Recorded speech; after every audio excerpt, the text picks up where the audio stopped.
دەستنیشانکردنە خۆش سەرەتانی بەکاردەی خێرە کەواتە خێر جاران خێر جاران خێر جاران خێر و خوای گەورەشتان قات بەرزی دەکاتەوە.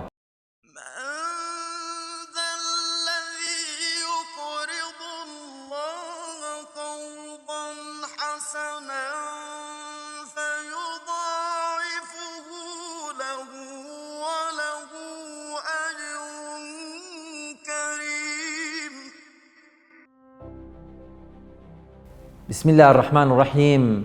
بريار دا كوا جهازي أشعة نوري بكرين لبو صندوقي خيري مهرباني أويش كردمانا 2500 پشک هر پشکشی بە 500 دۆلاری پارەی زەکاتتان بەخشینتان سەدەقەکانتان بنێرنە خستخانەی مهرەبانی. ئەگەر بە قەرز حەسەنەش بیتن قەرزەکان دەگەڕێنینەوە چونکە صندوقی خێری مهرەبانی خاوەن 142.6 خستەخانەیە لێ بێخەم بن لە گەڕاندنەوەی پارەکانتان و ئەمن دکتۆر دلێر دەمە کەفیلی گەڕاندنەوەی پارە قەرز حەسەنەکانتان. خۆشەویستان، ئامێری ئەشعەتە نووری لە بۆ کەفالەتکردنی نازداران بەکاردێتەوە خێرە. مولکیەن دەبیتەی صندوقی سەدەقە جاریەیە. پێدانی بەخشین و زەکاتان خێرە.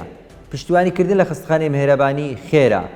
لە بۆ نەخۆشی سەرەتان دەستنیشانکردنە خۆش سەرەتانی بەکاردەی خێرە کەواتە خێر جاران خێر جاران خێر جاران خێر و خوای گەورەشتان قات بەرزی دەکاتەوە.